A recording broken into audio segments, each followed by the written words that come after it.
la soo saddexdii wataa waka hadda saddex baa ii saaran dhagaxa marka saddexda aan geyna walaalow waa kee walaal waxaa weeye waa ever dhibi 0.6 iyo wixii ka sii sareeya dhagaxu markuu yahay weeye saddexdaas dabcan ugu dambaysa saddex intaad saacadda dhaafisid haddii mataqaana natiijo qaldan ay kuu soo baxdo walaal adiga istoogtay sida ogow ha oran dhagaxan mataqaana waa anaa soo barowey ha oran qaacidadan raac walaal qaacidadaasu muhiim bay ku tahay marka walaal sidaa ku soco adoo mahadsan haddii marka mataqaana dhagaxu uu weynaado oo hadda inta aan sheegayna meeshan uu ka weynaado tusaale oo kaleeto uu gaaro 10 garaam 20 garaam maxaa samaynayaa waxaan samaynayaa walaal waxaan geynayaa mataqaana musoo tahay tusaale oo kaleeto haddii uu noqdo 10 garaam wax ka yar sida 5 garaam oo kaleeto labaan geyn doona walaal laba ayaan geyn doonaa oo qaacidadu waxay tahay dhagaxu markastoo weynaado lambarkan waad yaraynaysaa walaal lambarkan ayaad yaraynaysaa dhagaxu markastoo batana lambarka ayaad badin doontaa laakiin qaacidana hagaysa ayaa jirto oo ah saddexdaasaaba ugu badan walaal okay markastoo dhagaxu uu noqdo mid si weyn oo 100 garaam uu gaaro kaleeto iyo ka sii badan lambarkan bataataba waa baabi'in doontaa insha Allah tacaala walaal lambarkan waa baabi'in doontaa oo san u baabi'in doonaa waxaan ka dhigayaa mataqaana masuuta sidaas baan ka dhigayaa saacadu iminka way ii shidanta ugu walaal saacadu way ii shidanta laakiin waxa aan baabiyey waxay tahay mataqaana masuuta iyadii baan dib u yar celiyo waan gaabiyey foliumkan anoo isticmaalaya ama mataqaana masuuta calaamada dheeraanta iyo gaabinta okay saacadu marka haddaan rabo inaan ku soo daro maxaan samaynayaa tartiib ayaan xagga ofka u soconayaa waa kaa intaasaa samayn doonta okay taas waa intii mataqaana masuuta dheerayntii iyo gaabintii iyo shaxdan iswaafajinteeda ayay intaa ahayd dabcan waan ku dheeray raalli ahaada sharaxaaduna kulliba waa muhiim oo mataqaana masuuta waa aad wax muhiim waayo saacadan markaad iibsanayso walaal meesha doonta ka iibso waxaa kuu muhiim ah in mataqaana masuuta ee qaacidadaas walaal aad isticmaashid dabcan buuggeediina waa kana halkaas ku qoray waad arki doontaa iyada lafteedu waa sharaxi doontaa luqadana af English bay imika qorantaa iyadoo Soomaali waad ka dhigan kartaa soo ururi marka waxaan samayn doonaa dhagaxu inuu macno leeyahay waa qaybta dambe ugu dambeysay dhagaxu inuu macno leeyahay ku ogaanaya walaalkeeyo 1 ilaa 8 lambaradaas ku qoran waxay sheegtaa ama ay ka dhigan yihiin wax la yiraahdo mataqaana dhagaxa hardness ayuu leeyahay ama mataqaana adeeg waxa laga wadaa walaal mataqaana masuuta hadaad bir culus inta soo qaadatay dhagaxa aragtay inaa xoqdid oo kale walaal intuu ku xoqmi kara ayaa hardness laga wadaa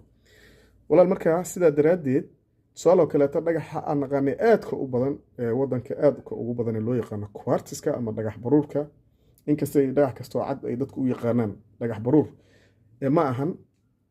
qodobin doontaa dhagaxaas markaad intaad mataqaana saacadan ku cabirtid ama mataqaana qalabkii loogu talagalo birta lagu mataqaana masuuta bir yar oo mataqaana masuuta lagu xoqaa jira kala duwan wadamo badan kala duwan ay soo saaraan haddii uu gaaro xoqitaankiisu 5 ama 6 ama 1 inta u dhaxaysa ama lambarka uu doonaba ha noqdo su'aalo kale walaal waxaan naqaanaa 1 waxa ku xogmi kara waan naqaanaa walaal alwaaxdo kale ta ku xoqonta okay quartziska aan u soo laabano ama mataqaana masuuta waxa aan naqaano su'aalo kale dahabka kale 2.5 way labo iyo bar ayuu ku xogmayaa hadda bir asaa u soo qaadatid 2.5 ayuu ku xogmaa insha Allah tacaala kuma sii dheeraanaye waxaan imaanaynaa 7 hardnesskiisa hadduu 7 gaaro waxaa weeye mataqaana masuuta oo ku xogmo dhagaxaas walaal waa quartz weeye 8 hadduu gaaro tusaale kaleeto aadna waa la sugu qaldaaye emeralka oo kaleeto ayaa gaara ama ku xogmo walaal 9 oo kaleeto 9kii marka meeshan dabcan kuma qorno laakiin 9 wixii ka 8 wixii ka sareeya ee calaamadan mataqaana falarta ay raacayso DIN ay ku qoran tahay ama D ay ku qoran tahay ayuu wuxuu ka wada mataqaana diamond ayay u taagan tahay laakiin inuu diamond ka hadlayo kama dhignee walaal wax kasto ka sareeyay 8daas oo diamond u yaqaana 9kii oo diamond u yaqaana 10kii oo diamond u yaqaana okay haddaba ma diamondtii saxda ahayd baan ka hadlaynaa oo saacadan maadaama iyaduba ay ku qoran tahay mataqaana diamond selector 2 ay ku qoran tahay ma diamond bisa loogu talagalay may walaal qaacidadeedu hadday sida ay tahay mataqaana u fahamtid walaal lagaxaanta oo dhan aad mataqaana u isticmaali karaysaa haddaba walaal insha Allah tacaala aan soo koobo 8da waxa ku xiga waa 9 waxa weey mataqaana dhagaxa rubiga loo yaqaan ama corundum ayaa la isku yiraahdaa markii la isku qabto waa rubiga iyo sapphire ama sapphire ayaa mataqaana masuuta gaara 9 okay 9 waxa ku xiga maxay yihiin waa 10 waxa weey waa diamond walaal haddaba walaal marka isku soo wada ururi dhagaxa aad soo urursatay hadda jidka aad ka hesho walaal ama guriga ku yaala ayaa wuxuu noqon karaa intaan mid ka mid a tusaale oo kaleeto hadda waa soo qaadnay intaan markuu maraya hadda waxay noo maraysaa 8 noo maraysaa waa hadda 8 waa kaa waayo markii afar cagaar ah ama akhdar ah iyo afar mataqaanaa jaalla ama yellow ah markii la isku daro waxaa weeye 8 bay ka dhigan tahay xabadaan ku darayaa waxay ka dhigan tahay marka walaal si kooban oo raqiis ah qaacidada adoo raacay saacaddu iyadaaba mataqaanaa musoo tahay samayn doonta tilmaan waali ahoo cod bayba ku dari doontaa in adeer cod bay ku dari doontaa oo hadda kuwaanu cod ma samaynayaan laakiin markay 9 afka la gasho la soco xabadaas markay ku darto oo hadda ku jirta 9kii oo hadda 4 lagu daray 2 meelood oo min 4 lagu daray hal waa 9 waxay ka dhigan tahay marka xabada goobood markay gaarto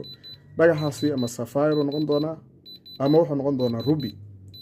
walaal markay sii dhaafto ayada isbuuxi doontee oo halkaa isku xirtana waa saxoday waxa ku jirta xuduudii waxay buuxisay diamondka marka walaal insha Allah taala taasuna waa inta ku kala go'an doontid waa dheereeyay muhiimadu waa intaas aad baan idin salaam alaykum wa rahmatullahi taala wa barakaatuh